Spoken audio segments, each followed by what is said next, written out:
With the recent Witch Queen expansion came the new raid, the Vow of the Disciple. Set in the pyramid found in Savathun's throne world, we have to enter the pyramid and defeat the evil within. This raid is a great place to start if you're new to raiding, and also offers some challenge to experienced players.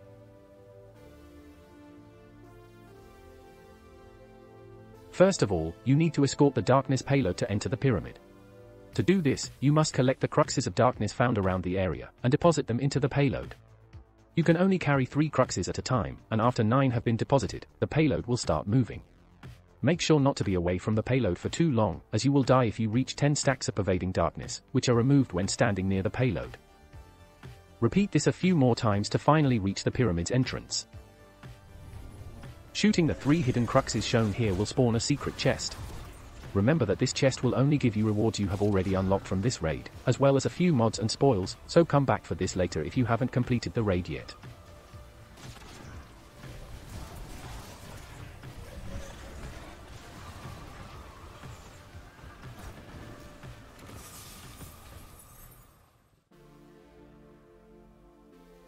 Before we enter the pyramid, we should become familiar with the symbols that you'll see throughout the raid. There are 26 of them, which you can see here, with different names you should try to recognize. The official names are listed, along with some alternate names my team prefers to use. Most of the mechanics in this raid are based on memorizing and calling out these symbols, so learning them early will make your life much easier.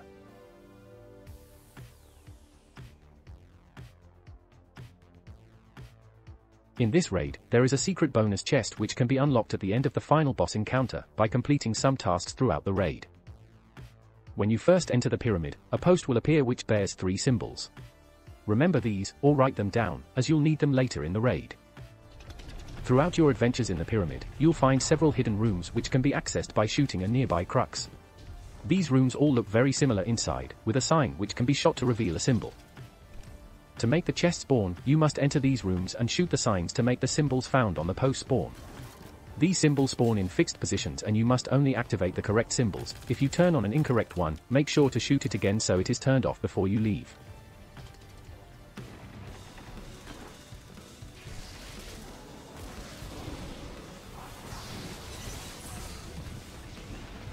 When the correct symbols have been activated, you should get the following message appear, and you can proceed onwards and know that a bonus chest will spawn at the end of the raid. This chest should drop a guaranteed deep sight resonance weapon with an extractable pattern, once per account, per week.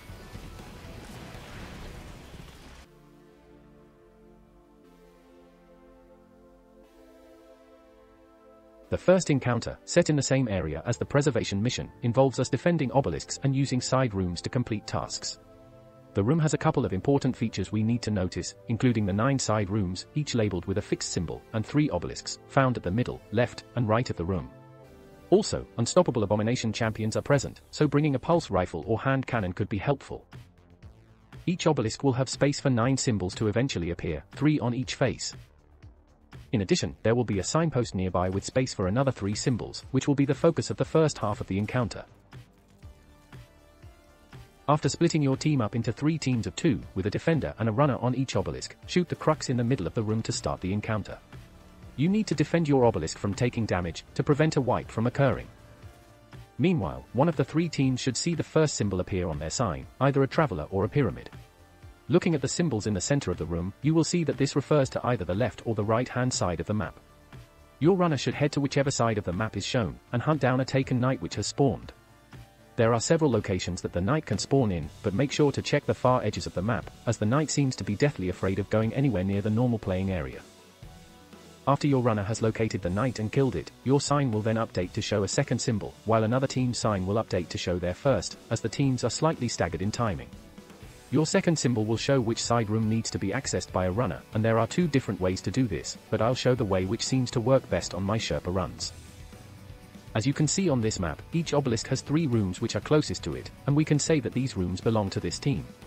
If a room is shown on somebody's sign and needs to be used, we send in the runner who is close to that room, so the runners don't need to run across the map and to keep things simple. Let's say that the left team get the symbol gift.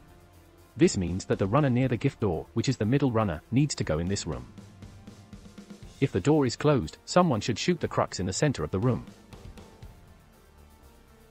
After entering the room, the runner will see that the left side of the room has a light symbol on the wall, and the right has the dark symbol. 2 chieftains will appear, 1 on each side of the room. Now the defender who originally called out the room must look at their sign, and see that a third symbol has now appeared, either light or dark. The runner will kill the chieftain on the light or dark side of the room and will see a symbol hologram appear on its death. Make sure to call out this symbol and remember it. If you're on PC, you can write it in game chat. After all 3 teams have read out their signs and collected a symbol from a fallen chieftain in the 3 side rooms, the next mechanic can begin. You will have remembered 3 symbols now, 1 from each room. You need to all look at your obelisks, and one of the 3 obelisks will have all 3 symbols on it. When you find it, call your teammates over, and after a countdown, shoot all 3 symbols. The symbols should probably be on different sides, so make sure to check your entire obelisk. If the wrong symbols are shot or you take too long, the obelisk will reject the offering, and shuffle the position of the symbols, but the obelisk you need to shoot will remain the same. This is pretty hard to do solo, so I'd recommend having at least 2 people there. If the correct symbols are shot fast enough, the obelisk will accept your offering and you can proceed on to round 2. Rounds 2 and 3 will happen in much the same way as the first, however when it comes to finding and shooting the obelisks, you will have less remaining obelisks to search on, as it seems that after an obelisk accepts your offer, it will no longer be the correct one in the following rounds, meaning that you will eventually activate all 3 by the time the encounter ends. When all 3 rounds are complete, the encounter is over. Head to the far side of the room to collect your loot. At the time of writing, the Encounter 1 challenge has just been released. To complete the challenge, you need to kill each wave of champions at once. So after 1 champion has died, the other 2 must also die within a few seconds. Alternatively, you could just not kill the champions, but this could make defending the obelisks very hard.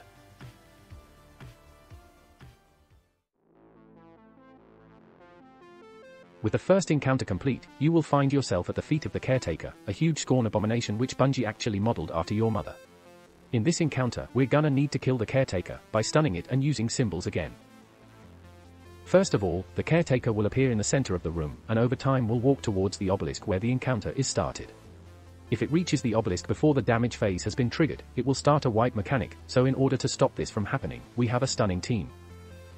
The stunning team will be 2 people continually getting the attention of the boss. One person must bait out a slam melee attack from the Caretaker, and then its head will start to glow yellow. After you've shot its head, and then its back, it will become stunned and will stop moving for a while. If your stun team repeatedly does this over and over again, you'll buy time for the other team to do their job. This other team is going to be the Glyph team, who enter the side room and will find unkillable wizards which must be avoided as you collect cruxes from the room. Each crux you pick up is gonna have a symbol above it, and you need to remember this. Make sure your teammate shoots the crux to open the door and you leave the room before your pervading darkness debuff reaches 10 stacks, or you'll die. Shortly after you leave the side room, you will see the text, "The obelisk awaits your offering," appear. When this happens, you need to shoot all the symbols you picked up in the side room, similar to how the symbols were shot in the first encounter. You can get your teammate to help with this if you want, but it should usually be easy enough to do alone if you're fast. Now, your teammate can go and pick up some symbols while your pervading darkness goes away, and you keep collecting symbols and shooting them until all 9 have been done. At this point, you should get the message, the ritual is complete, power awaits you, meaning the damage phase is ready to begin. To do damage, you need to stand in one of the 3 wells found around the obelisk, starting from the one closest to where the boss came from, as it can travel up both the left or right path. You'll get the resonant breakthrough buff and can start to damage the boss, but sometimes it takes quite a while for the buff to actually get given to you, but don't worry, you just have to wait. After a short while, you should move on to the next well in the middle, and finally the 3rd well, before the boss teleports away and starts round 2. In each subsequent round, you all need to run up the staircases that appear, and repeat the same thing on the higher floor. The only real difference comes with the side rooms, which will have 2 entrances in round 2 and 3 entrances in round 3, all connected to the same room. Shooting any of the cruxes opens all the doors simultaneously, so don't worry about opening the wrong door. After the 3rd round is over, the final stand will start. Make sure to deal enough damage to the boss before it wipes you. My team found that if we had no more heavy ammo at this point, Outbreak was a good choice to finish off the boss. When the Caretaker is dead, you can head over to the chest to get your reward. At the time of writing, the challenge for this encounter is not yet known.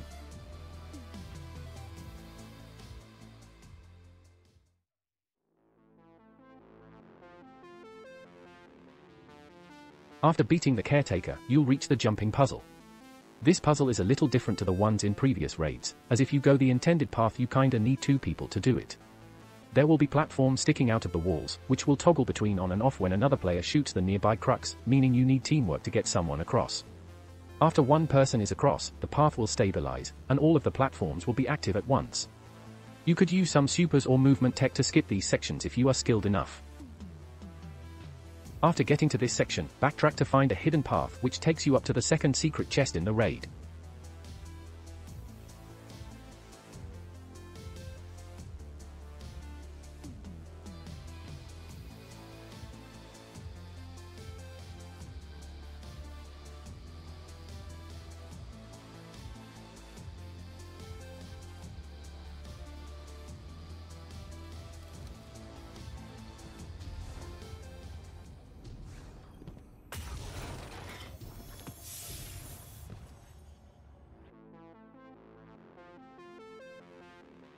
We now reach the third encounter, Exhibition. This encounter is in my opinion the hardest for new players, as you're on a tight time limit and need to know how all three relics work. If you're still unsure on this encounter after watching, you might need to watch it back over again to be sure. This encounter also features overload taken hobgoblins, so bring an SMG or auto rifle. This encounter has 3 relics, which you should become very familiar with before starting. The first is the Darkness Shard, which fires a beam of energy similar to the Shuro Chi crystals or the seeds in Leviathan. Secondly, we have the Vault of Glass Aegis Shield. And last we have the Eye of Riven Taken Relic. The Darkness Relic must be used to kill Taken Knights that spawn. Killing a Knight will add to the round timer, delaying a wipe. These Knights should be high priority kills when they appear. There will be 4 rooms in this encounter, with you starting in room 1, and there will be airlocks between each room. In order to open the door, you will have to kill Glyph Keepers found around the room. When a Glyph Keeper has been killed, it will drop a set of 3 symbols, with the Scorn Glyph Keepers dropping symbols which can be seen only by people not holding relics, and the Taken Phalanx Glyph Keepers dropping symbols which can be seen only by a relic holder. Your team needs to figure out which symbol is shown in both sets and shoot that symbol on the door to progress. When you get into the airlock, the person with the Darkness Relic needs to place their relic on the pedestal, and this will make the Aegis Shield appear too. Now, 2 people must pick up the Darkness Relic and the Aegis Shield and the door to the second room will open. There are only a few major changes in this second room. The first is that you will all accrue stacks of Pervading Darkness, and the Vault of Glass Relic, used from this room onwards, must be used to cleanse your allies. Hold block, and allies inside the dome will have their Pervading Darkness removed. Secondly, all the rooms from now on will have 2 pairs of Glyph Keepers to kill, meaning you will eventually have 2 symbols to shoot on the doors.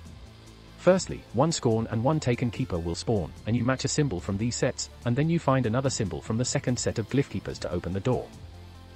Remember that the symbols dropped by the Taken Keeper can be seen by a player holding any relic, so you should now have 2 people able to see that set, the person holding the Aegis Shield, and the person holding the Darkness Beam Shard. After killing the Screeds in the second airlock, deposit your relics and have another set of people pick the next set up. One thing I didn't mention is that when you deposit a relic, you won't be able to pick another up for 30 seconds, so you usually won't have a relic for 2 rooms in a row. The third room introduces the Taken Relic, the Eye of Riven. It must be used to remove Taken immune shields, which can be destroyed by pressing your grenade button when near them. The range on this can be pretty forgiving, but make sure you are as close to the Taken core thing as possible. Because this third room is split in 2, with a large drop in between them, I advise splitting up like this. 2 people will go to the left and stick on that side, and 2 people will stick to the right side. That's gonna include the Beam Relic holder.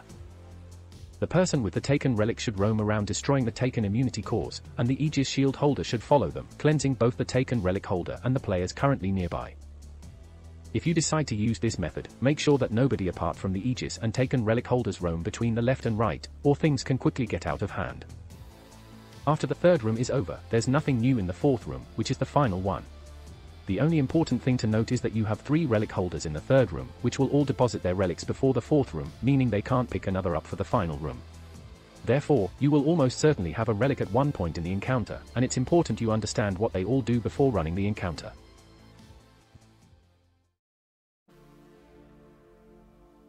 The relic encounter is certainly the hardest for new players, but if you want to learn this raid, or if you just can't find a team, feel free to join my Discord server. We run raids all the time and will gladly give you a hand in learning any raid you like.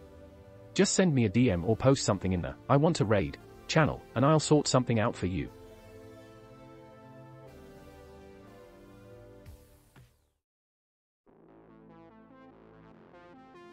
Finally, you have reached the big boy, Rhulk, the first disciple. After the relic encounter you just completed, this should be a relatively easy fight to finish the raid off with. For the final encounter, you should bring DPS weapons such as rockets, Izanagi, or linear fusion rifles. One person with divinity will help, and consider bringing DPS supers instead of Well of Radiance, as the boss can actually move and fight back during DPS, and might break the well. To kick off the encounter, walk within the big darkness bubble and shoot the crystal above Rhulk's head. This will give the buff, Leeching Force, to the person who shot it.